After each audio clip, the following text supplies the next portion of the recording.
Então, a gente vai começar falando um pouquinho sobre a abordagem inicial da síndrome coronariana aguda, né? Para quem não me conhece, meu nome é Kelvio, eu sou R3, Medicina de Emergência aqui do Ceará, e aí a gente vai fazer um bate-papo aqui inicial sobre essa abordagem da síndrome coronariana aguda, tá?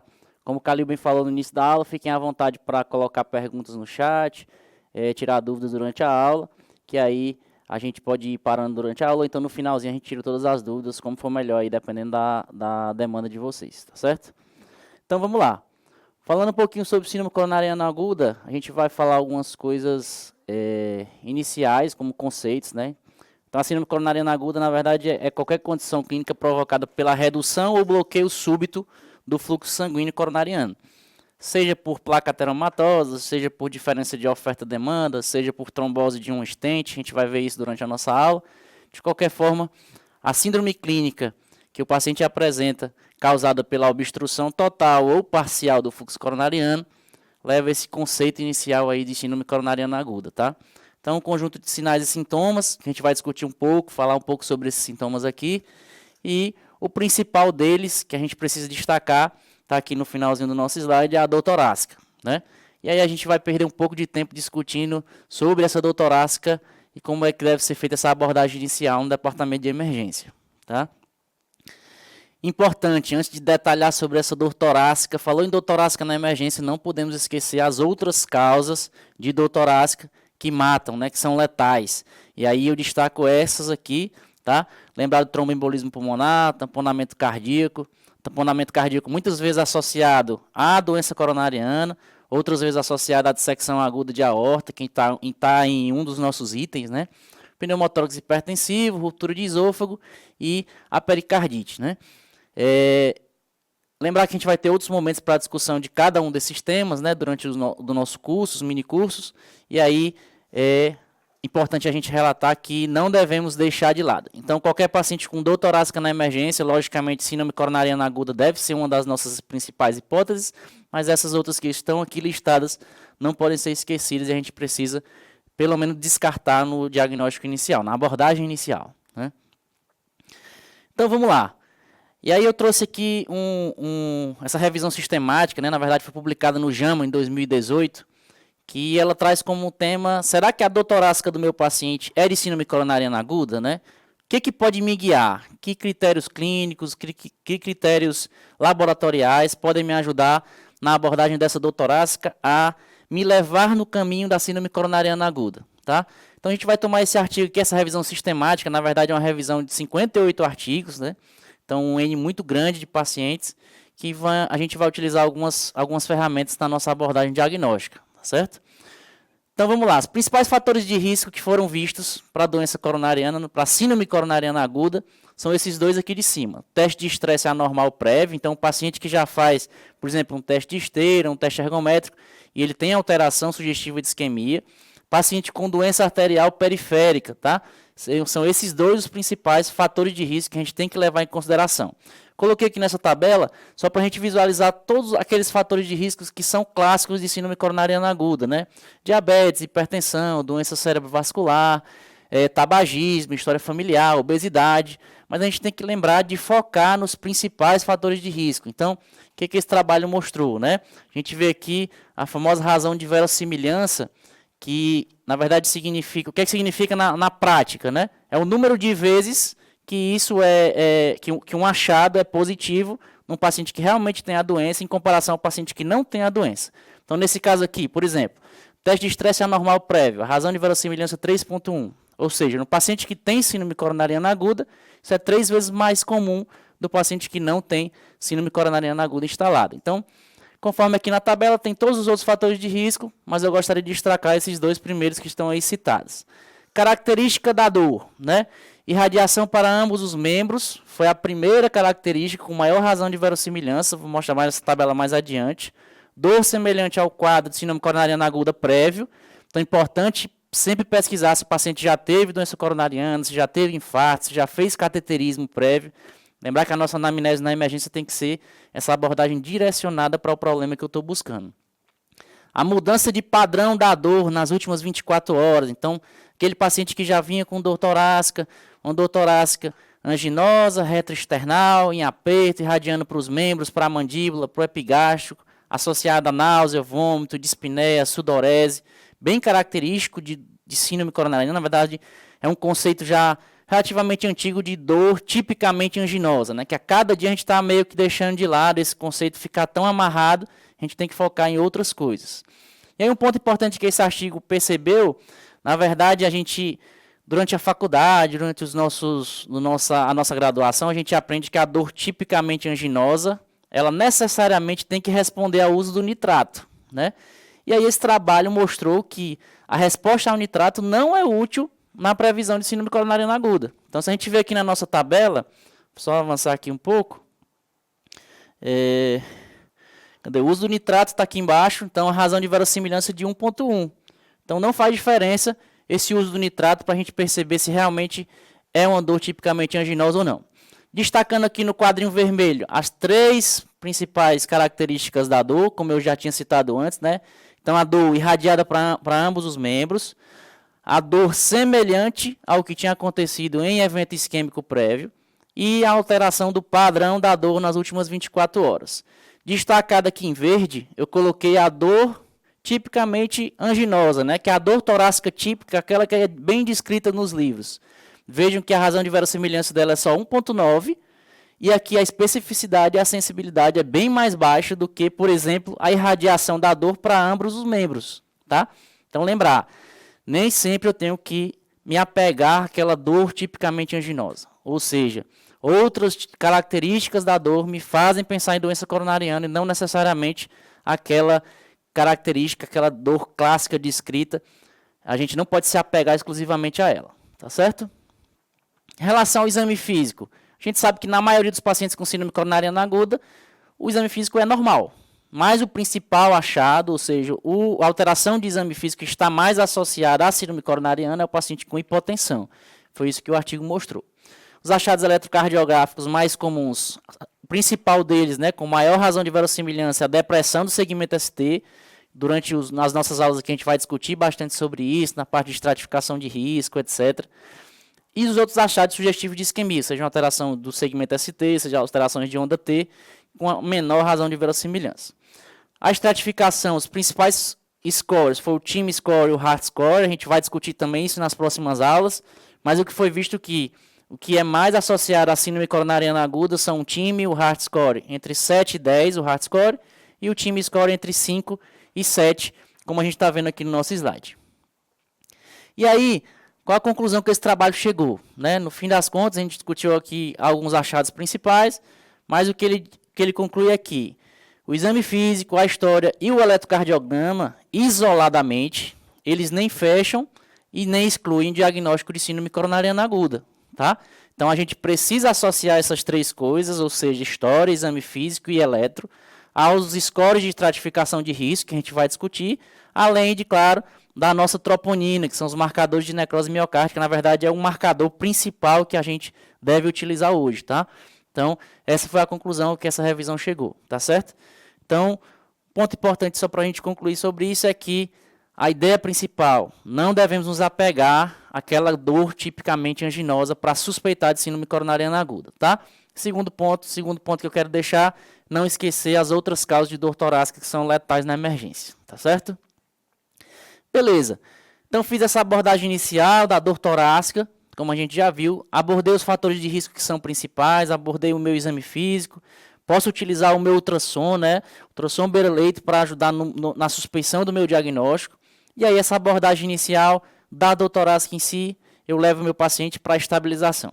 Vejo se tem critérios de instabilidade hemodinâmica para tentar resolvê-los rapidamente. E para isso, para essa abordagem, são 3 coisas que são fundamentais. Eu não consigo atender uma síndrome coronariana aguda se eu não tiver um ECG de 12 derivações, que tem que ser realizado em pelo menos 10 minutos da chegada na emergência. E aí aqui, baseado no guideline europeu de síndrome coronariana, evidência 1B, tá? Monitor com cardioversor disponível. Lembrar que esses pacientes têm alta chance de evoluir com arritmias malignas, com instabilidade, precisam ser cardiovertidos, precisam ser desfibrilados quando entram em PCR. Também nível de evidência 1B, um monitor disponível no nosso atendimento. Além dos nossos exames laboratoriais. dentre os marcadores de necrose miocárdica, logicamente temos outros, né? Função renal, principalmente, que vai ser fator de prognóstico, inclusive, tá? Então, os exames clássicos, hemoglobina, PCR, troponina, os exames básicos que devem ser solicitados no departamento de emergência. Logicamente, dependendo da doença que eu tenha maior suspeição, eu vou solicitar alguns exames que são específicos ou não para cada uma delas, tá certo? E aí, nosso ECG de 12 derivações, né? Que eu coloquei um ECG para a gente falar um pouquinho só sobre em relação às paredes, né? Que são acometidas, dependendo do território que a gente está sendo acometido. Que a gente tem um ECG, que a gente tem uma alteração clássica, um supradesnivelamento do segmento ST, tanto na parede anterior, como na parede lateral alta e lateral baixa, né? Então, falando um pouquinho das paredes, aqui de vermelho, a gente tem a parede lateral, D1, AVL, V5 e V6. Então, lateral alta, esses dois. Lateral baixa, V5 e V6. De azul, a gente tem o D2, o D3 e o AVF, que são características da parede inferior. E de amarelo destacado, a gente tem a parede anterior, né? De V1 a V4, V1 a V5. Dependendo da literatura para outra, isso pode variar. Mas, falando desses conceitos básicos de achado no eletrocardiograma, tá certo? Então, só para a gente dar uma pincelada, a gente tem uma alteração clássica, como eu falei, de um vaso totalmente ocluído, de um supra de ST, acometendo a parede anterior e a parede lateral. Ok? E aí, quando não é tão óbvio assim, né? Como é que eu posso me livrar dessas armadilhas que o eletrocardiograma pode trazer para a gente, né? Então, assim, paciente que vem com supra de ST clássico, com imagem espelho, a gente consegue triar muito bem. A gente sabe que esse é um paciente que precisa de intervenção imediata, não posso mandar ele embora. Ele vai precisar de uma intervenção para reperfusão do vaso, seja da forma que estiver disponível, tá? Mas muitas vezes o meu paciente é de baixo risco, ou então de risco moderado. O que o eletrocardiograma pode me ajudar? Que armadilhas ele pode trazer me ajudando a não mandar, por exemplo, esse paciente para casa, tá?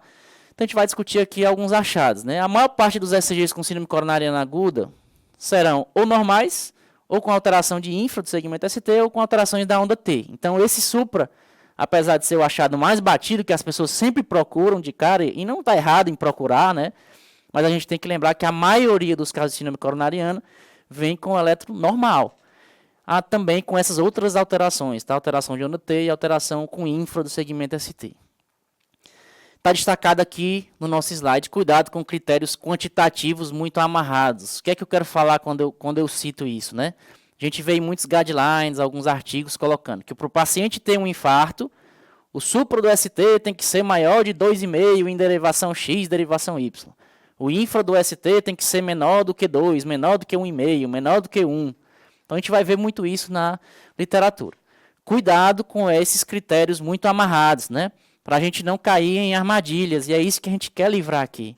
Pacientes que têm essas alterações do segmento ST, mesmo com amplitude baixa, muitas vezes querem dizer vaso fechado ou vaso semiocluído. Vejam que a gente vai começar a falar um pouquinho sobre esses termos aqui durante as nossas aulas, tá?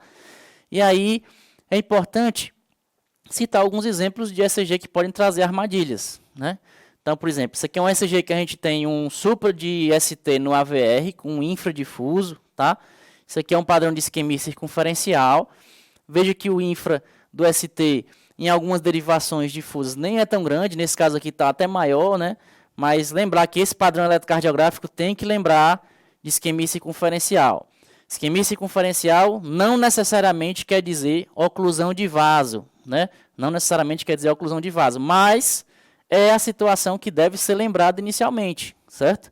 Então, lembrar, esse padrão de eletrocardiograma muitas vezes traz padrão de oclusão de tronco de coronária esquerda, padrão de paciente multiarterial, né, com acometimento de vasos coronarianos nobres, com mais de um ponto de oclusão crítica, acima de 70%, 80% de oclusão, tá certo? Então, esse é um padrão que não deve ser esquecido. Então, algumas literaturas até colocam que o AVRA é a derivação que é esquecida no ECG.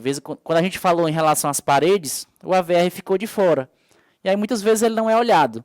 Então, não esquecer de olhar o AVR e esse padrão de isquemia circunferencial.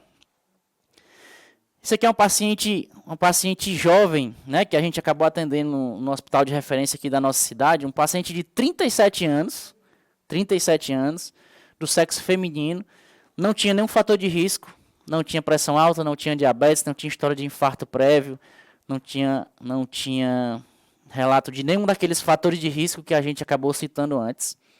Mas veja que o eletrocardiograma dele, quando a gente discutiu na época, a gente até costumou falar, foi o eletrocardiograma de padrão mais aterrorizante que eu já vi até hoje, num paciente jovem de 37 anos. O que a gente tem de achado aqui, né? Olhando para o AVR, a gente tem um supra do ST no AVR com um infra difuso, um infra de amplitude muito grande, tem alguns infras até com 10 mV de amplitude, tá?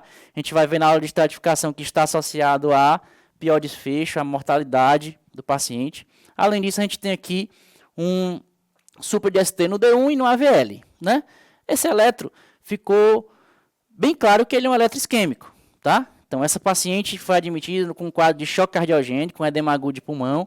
Quando foi para o cateterismo, mostrou que ela tinha o tronco da coronária esquerda totalmente ocluído, além de lesão crítica acima de 80% em todos os outros vasos coronarianos. Tanto circunflexa, como coronária direita, como descendente anterior.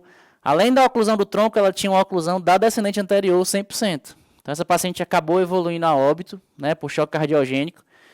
Então, perceber que o achado mais clássico desse ECG são os infras muito profundos. E aí, tem supra, logicamente, no AVR, um supra grande, no D1 e no AVL. Mas lembrar, é um paciente sem nenhum fator de risco, que abriu o quadro, por incrível que pareça, sem dor torácica. Essa paciente abriu o quadro com dispneia súbita, choque, sinais de choque, né? Choque cardiogênico, e acabou evoluindo a óbito. Mas só para a gente perceber a importância de avaliar outros achados menos comuns no ECG. Aqui a gente tem um outro parâmetro, um outro padrão de eletrocardiograma. Veja que a gente tem um infra de ST aqui na parede anterior, de V1 até V4, V5, são infra pequeno. Lembrar, esse paciente, além disso, tem um sinal aqui, um extrasístole ventricular, que também fala a favor de instabilidade elétrica. Isso aqui é um fator de risco para pior prognóstico dos pacientes. E aí, lembrar, o infra de ST na parede anterior fala a favor de infarto de parede posterior. E aí, muitas vezes, a gente não precisa esperar rodar as derivações V7, V8 e V9 para mandar esse paciente para o cateterismo. Tá? Importante a gente lembrar disso. Então, desconfiou só de um infra na parede anterior, lembrar de infarto posterior, que esse paciente é de alto risco, sim. Se ele tiver uma história clínica, os fatores de risco associados, é um paciente que merece uma abordagem precoce. Aqui a gente tem um outro eletro clássico, que é o famoso síndrome de Wellens. Opa, voltando aqui. Famosa síndrome de Wellens, que a gente tem um plus-minus da onda T, né, na parede anterior, principalmente V2 e V3, com a persistência de onda R residual, mesmo que pouquinho. Essa é a definição da síndrome de Wellens, né? Que nesse contexto o paciente não tem dor torácica, na maioria das vezes. Esse é o conceito da síndrome de Wellens. Tem esse padrão de plus-minus na ausência da dor. Quando o paciente apresenta dor, ele tem alteração dinâmica do ECG, ou seja, muda o padrão da onda T, às vezes ela fica totalmente positiva. Mas lembrar que esse é um paciente de alto risco e esse pequeno achado, ou seja, não tem supra, não tem infra, não tem inversão de T, a gente tem que lembrar que é um paciente de alto risco, tá certo? Outro achado aqui também que chama atenção é a onda T positiva no V1, muito elevada, apiculada, né, que chama atenção de doença coronariana, se for no contexto de síndrome coronariana aguda. E aí, para pensar nas síndromes clínicas, né? Quando eu penso em síndrome coronariana aguda, eu tenho que ter essa divisão clássica que os livros trazem, né? De angina instável, IAM sem supra e IAM com supra. A angina instável é aquele paciente que se apresenta com síndrome coronariana aguda, ou seja, aquela dor característica que a gente já descreveu aqui, porém, ele tem marcador de necrose miocárdica negativa. Paciente que apresenta a mesma síndrome coronariana aguda, com troponina positiva, a gente classifica como IAM sem supra de ST, se ele não tiver supra no eletrocardiograma. E a gente tem um paciente com supra de ST, né? Mais comum, logicamente, a síndrome coronariana sem supra. A que mais mata, a que mais comum, então é a que mais negligenciada nos departamentos de emergência. E aí é onde a gente quer chamar a atenção para esses achados que levam o paciente muitas vezes a desfechos ruins, certo? Marcador de necrose miocárdica, aí a gente tem que lembrar que a troponina ultrassensível é o padrão ouro, que a gente tem hoje de padrão ouro no departamento de emergência. E aí, o tempo de curva. Ah, Kelvin, eu já vi alguns guidelines colocando que deve ser seriado a cada 3 horas, a cada 1 hora. Isso vai depender, primeiro, da troponina que você tem disponível no seu serviço. Então, se eu tenho uma troponina ultrassensível, e aqui a gente vai falar do padrão ouro, se o meu paciente se apresenta no departamento de emergência, por exemplo, com 1 hora de início da dor, tá? A primeira troponina dele foi negativa, eu posso seriar, por exemplo, essa troponina a cada 1 hora. Então, eu faço na hora 0, que é a hora da chegada, faço com 1 hora. A troponina ultrassensível, ela é capaz de detectar no sangue, na verdade, o exame detecta no sangue 100 vezes menos concentração de troponina da troponina normal no paciente. Então, concentrações muito pequenas são diagnosticadas de forma muito precoce, tá? Então, por exemplo, se eu chego no departamento de emergência, meu paciente com síndrome coronariana aguda, mais de 3, 4 horas de dor, e a minha troponina da admissão é negativa, eu consigo excluir o infarto sem supra. Então, eu tenho que lembrar que esse paciente pode ter uma angina instável, por exemplo, que eu vou estratificar o risco, se é de alto, moderado, enfim, vai discutir isso mais adiante, mas eu consigo descartar o infarto, certo? Então, a troponina ultrassensível me ajudou nisso. O tempo de curva pode ser reduzido. Então, lembrar, quanto de aumento eu tenho que considerar nessa curva? 20%, seja de aumento ou de queda da troponina. Muitas vezes a gente esquece que o paciente às vezes já pode ter a troponina positiva, quando eu seriei, ela diminuiu. Se eu tenho que lembrar que é critério de injúria miocárdica, a redução de 20% ou aumento de 20% na troponina, tá certo? Botei aqui só para a gente relembrar, está na quarta definição universal de infarto, né? Que nem toda troponina positiva é igual a infarto, tá? Então a gente tem que lembrar aqui nesse quadro da esquerda, né? A gente tem aqui o aumento da troponina, que pode ser por outros motivos. Anemia, hipoxemia, taquiarritmia ventricular, hipotensão, choque, insuficiência renal. Então, a gente tem outros fatores que alteram a troponina. O que é que eu tenho que lembrar e que fala a favor de doença coronariana, de obstrução coronariana? A curva da troponina, a ascensão dela, né? Então, essa ascensão de 20% pelo menos fala a favor realmente de doença coronariana, tá? E aí, para a gente entrar já nos próximos passos, né, essa divisão é realmente segura, né? Falar em AM sem supra e AM com supra, alguns trabalhos vêm mostrando que essa divisão pode ser perigosa para os pacientes, né? Tem esse trabalho aqui que foi publicado nessa revista em 2020 já, um trabalho bem recente, que foram avaliados 3.000 pacientes com síndrome coronariana aguda e 1.000 desses pacientes não tinham supra do ST, tá? Então, dentro desses pacientes, desses 1.000 pacientes, está destacado aqui nessa caixinha vermelha, 28% deles apresentavam vaso 100% fechado. Então, assim, o vaso 100% fechado está diretamente associado à mortalidade do paciente maior e à chance de complicações do infarto muito maior. Então, será que esse paciente chegando na emergência, eu classificando ele como síndrome sem supra, eu consigo fazer o tratamento definitivo de forma precoce? Se eu for seguir a maioria dos guidelines que estão orientando isso hoje, a gente percebe que os pacientes com síndrome coronariana sem supra, às vezes, vão para o cateterismo com 24 horas, com 48 horas. Então, vejam, 1/4 desses pacientes, eu vou estar deixando de mandar eles com o vaso fechado, no momento em que eles deveriam ir, de forma precoce, né? Então, 1/4 desses pacientes vai aumentar a mortalidade, 1/4 desses pacientes vão ter maiores complicações, principalmente complicação mecânica associada ao infarto. Então, lembrar que essa característica de dividir com supra e sem supra não deve ser desconsiderado completamente, mas lembrar que não deve ser o objetivo principal no departamento de emergência, né? Nosso objetivo principal é buscar sinais clínicos de vaso totalmente fechado ou não, que aí a gente vai discutir sobre isso nas próximas aulas, durante a estratificação, etc. Tá certo? E aí, como é que eu devo fazer isso? Como é que eu devo desconfiar de vaso fechado ou de vaso parcialmente fechado, né? Será que é esperando só o supra realmente? Alguns guidelines colocam que o conceito de supra de ST existe associação com vaso 100% fechado. E alguns trabalhos já mostram que até mesmo 20, 25% dos pacientes com supra não tem vaso 100% fechado.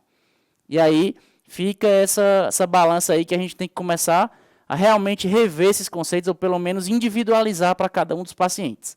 Tá certo? Então, como eu devo buscar vaso fechado, vaso parcialmente fechado, vai depender da nossa estratificação de risco, avaliação dos nossos exames, que vem aí nas próximas aulas. Tá certo? É isso. minha participação aqui no minicurso sobre síndrome coronariana. Espero que tenham gostado. Fica aberto aí para perguntas durante a apresentação.